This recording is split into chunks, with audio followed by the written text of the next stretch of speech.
Johnson and Kendall Pettit. We'll start with an opening statement from Coach Johnson and then take questions for Kendall and then turn it over to questions for Coach Johnson. Well, I thought... One second, Coach. No, go ahead. Yeah, go ahead. All right, go ahead. I'm sorry. You're all right. So I thought that Savage started out in pretty good rhythm, never could get him out of rhythm. Had a chance in the second inning, didn't come up with a big hit. They got some big hits in men in scoring position early and kind of separated the game as we went through and didn't want to burn any of our good pitching at the end of the game. And I really like the way we finished the game. So it's hats off to ECU, and we got to show up tomorrow and play. Take questions for Kendall. Just raise your hand and announce your name and media agency, please. Take one in front. Yes, Stephen Audio with Voice of Color 24/7 Sports. What did Trey for ECU that Savage do so well to kind of get you guys off bounce early in the game? Well, I think he was, like Skip said, he was in a good rhythm, and we couldn't get him out of it. He started making some really good pitches on us, and I think he kind of sped us up, because he was always trying to get on the mound super quick and all of that. And, I think that kind of messed up our timing a little bit early in the game. But it all boils down to, a couple of our coaches said it early before the game, like who can get comfortable first. And I feel like they kind of, got comfortable first, got some runs on the board early, and I think that really allowed their pitcher to, get in there and just throw strikes. Shotgun from D1 Baseball. Kendall, is there anything you guys can draw from last season's run to be in the situation you're in right now? Yeah, no, I mean, we still got a lot of good guys from that team last year, and we've been in this situation before where it's win or go home in the regional. And, like we said, it sucks that it's the first game of the series, but, it's a long weekend ahead of us, and it starts with playing Army tomorrow.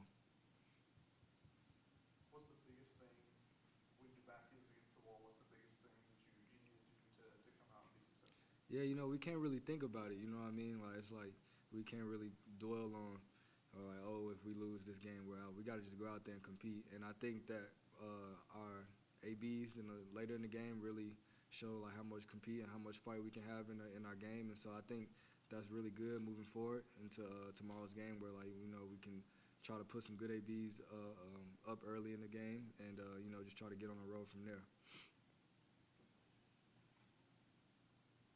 Any other questions for Kendall?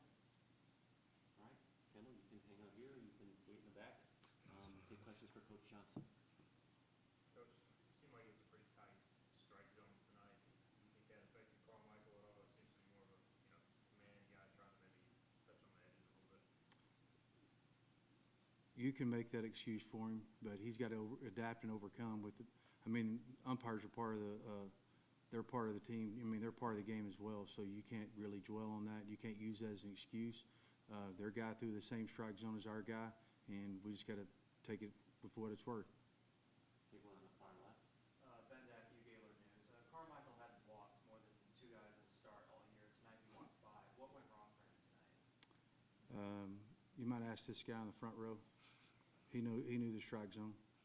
He understood that. I can't say something about the strike zone. I mean, they're part of the game, really.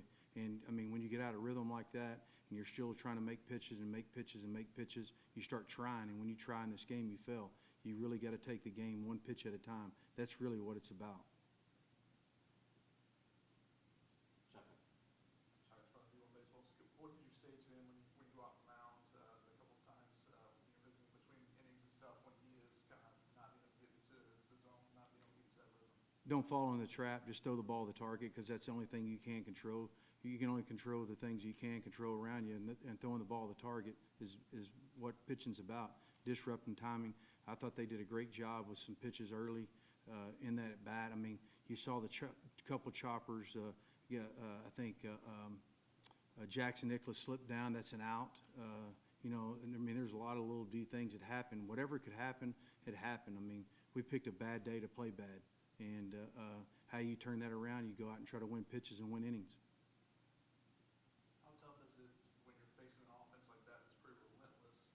When you make a mistake, they seem to capitalize every time.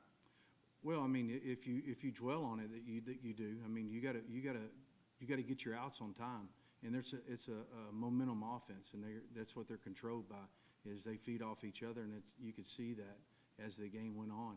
They fed off each other. I mean, a ball over the chopper over the first baseman's head. Chopper don't cover the bag. Chopper I think it was in the bottom of the 8th there. Let it end up leading to a run. I mean, there's some things that you've got to take care of the ball and play good catch. When you play good catch and get your outs on time, you can nullify that offense. I thought Carmichael did a great job in the first inning, getting 2 big strikeouts in that inning. Any other questions for Coach? Take one on the left. Coach, after losing like that here tonight, how do you bounce back and make sure your season doesn't end tomorrow? Well, what's good about it tomorrow is, and I mean, I don't know if you deal with 18 to 24-year-old men.